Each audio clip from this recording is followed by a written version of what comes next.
जय श्री राधे। आप सभी को इंदिरा एकादशी की हार्दिक शुभकामनाएं। दोस्तों, यह व्रत श्राद्ध पक्ष की एकादशी को पड़ता है। वैसे तो एकादशी के व्रत में भगवान विष्णु की पूजा की जाती है, मगर इस एकादशी के दिन भगवान शालिग्राम की पूजा होती है। शालिग्राम को भगवान विष्णु का निराकार और विग्रह रूप माना जाता है। हर साल पितृपक्ष के दौरान पड़ने वाला यह व्रत पितरों के मोक्ष के लिए भी बहुत शुभ माना जाता है। पुराणों के अनुसार इस व्रत को करने से पितरों के पाप धुलते हैं और उन्हें मुक्ति मिल जाती है। समस्त पितरों को मुक्ति दिलाने के लिए यह व्रत अत्यंत महत्वपूर्ण है। एकादशी का श्राद्ध करने और दान देने से सभी मनोरथ सिद्ध हो जाते हैं। 11 का श्राद्ध करने से घर की पितृ दोष समाप्त हो जाते हैं। पूरे साल में कुल 24 एकादशी आती है।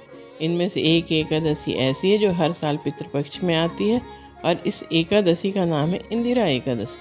पितृपक्ष की एकादशी होने के कारण यह एकादशी पितरों की मुक्ति के लिए उत्तम मानी गई है। इस एकादशी की महिमा का उल्लेख ब्रह्मा वैवर्त पुराण में मिलता है। इस पुराण में भगवान श्री कृष्ण ने युधिष्ठिर से कहा कि आश्विन मास के कृष्ण पक्ष की एकादशी का नाम ही इंदिरा एकादशी है। जो व्यक्ति इस एकादशी का व्रत रखकर भगवान ऋषिकेश की पूजा करता है वह मृत्यु के बाद यमलोक में जाने से बच जाता है। इतना ही नहीं, इनके पूर्वज यानी पितर किसी पाप के कारण यमलोक में जाकर यम की यातना सह रहे हैं, उन्हें भी यम के क्रोध से मुक्ति मिल जाती है और स्वर्ग जाने का अधिकारी बन जाते हैं। पितृपक्ष में इस एकादशी के आने का उद्देश्य भी यही है कि जिनके पितर यम की यातना सह रहे हैं उन्हें मुक्ति मिल जाए। धर्म ग्रंथों के अनुसार इस व्रत को करने से मनुष्य सब पापों से छूट जाता है और वैकुंठ को प्राप्त होता है। वह उसके पितरों को भी स्वर्ग में स्थान मिलता है। तो आइए, स्वागत है आपका हमारे YouTube चैनल धर्म और ज्ञान में। यदि आप चैनल में नए हैं तो चैनल को अवश्य सब्सक्राइब और लाइक करें तथा ज़्यादा से ज़्यादा शेयर करें ताकि सभी भक्तों तक व्रत और पर्वों की जानकारी पहुंच सके। तो आइए, आज के वीडियो में सबसे पहले जानते हैं एकादशी कब है, व्रत की विधि क्या है तथा पारण का समय तथा व्रत की कथा। तो आइए जानते हैं इंदिरा एकादशी कब है।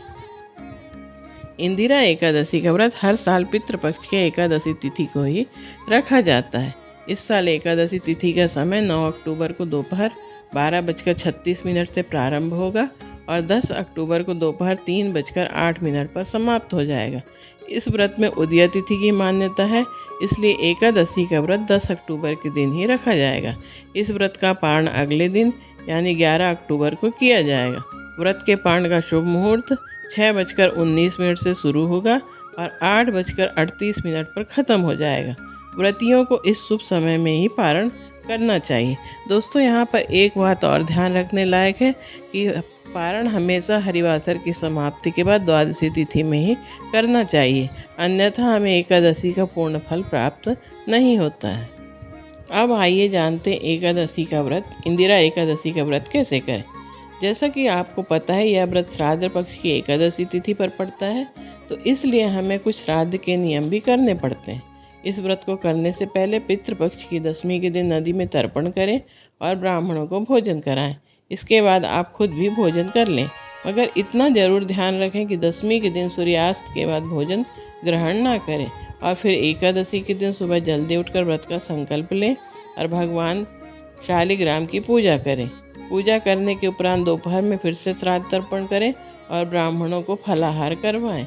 फिर अगले दिन पूजा करने के बाद दान दक्षिणा का काम करें और उसके बाद पारण करें।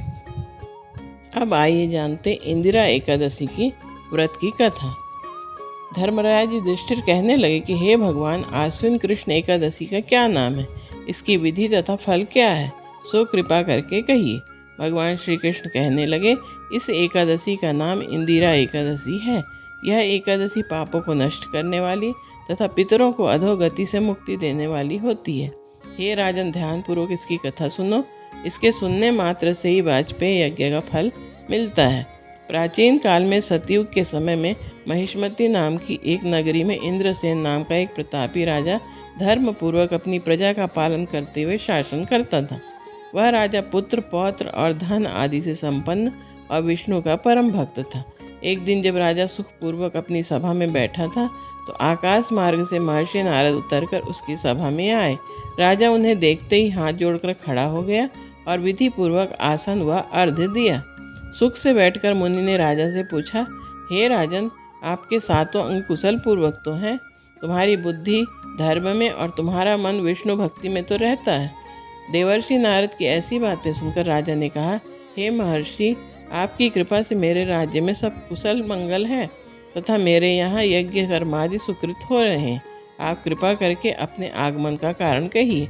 तब ऋषि कहने लगे कि हे राजन, आप आश्चर्य देने वाले मेरे वचनों को सुनो।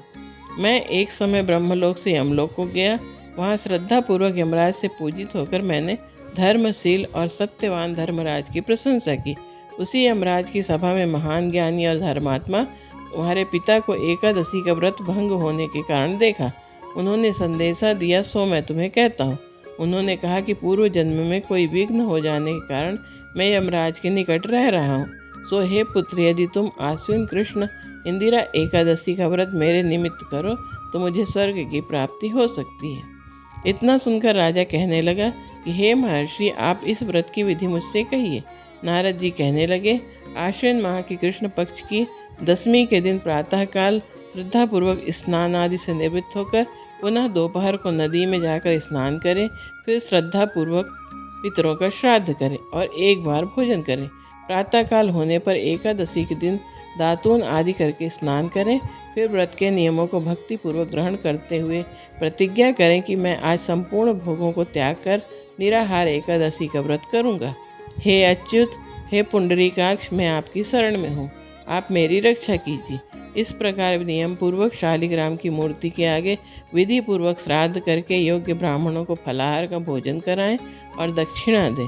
पितरों के श्राद्ध से जो बच जाए उसे गौ को दे दें तथा धूप, दीप, गंध, पुष्प, नैवेद्य आदि सब सामग्री से ऋषिकेश भगवान का पूजन करें। रात्रि में भगवान के निकट जागरण करें। इसके पश्चात द्वादशी के दिन प्रातःकाल होने पर भगवान का पूजन करके ब्राह्मणों को भोजन कराएं। भाई, बंधुओं, स्त्री और पुत्र सहित आप भी मौन होकर भोजन करें। नारद जी कहने लगे कि हे राजन, इस विधि से यदि तुम आलस से रहित होकर इस एकादशी का व्रत करोगे तो तुम्हारे पिता अवश्य ही स्वर्गलोक को जाएंगे। इतना कहकर नारद जी अंतर्ध्यान हो गए। नारद जी के कथनानुसार राजा द्वारा अपने बांधवों और दासों सहित व्रत करने से आकाश से पुष्प वर्षा हुई और उस राजा का पिता गरुड़ पर चढ़कर विष्णु लोक को गया। राजा इंद्रसेन भी एकादशी के व्रत के प्रभाव से निष्कंटक राज्य करके अंत में अपने पुत्र को सिंहासन पर बैठाकर स्वर्गलोक को गया। हे युधिष्ठिर, यह इंदिरा एकादशी के व्रत का महात्म्य मैंने तुमसे कहा। इसके पढ़ने और सुनने से मनुष्य सब पापों से छूट जाते हैं और सब प्रकार के भोगों को भोगकर वैकुंठ को प्राप्त होते हैं। इति शुभम। तो दोस्तों, ये थी इंदिरा एकादशी की व्रत कथा। फिर मिलते हैं अगले वीडियो के साथ। तब तक के लिए जय श्री नारायण, हर हर महादेव।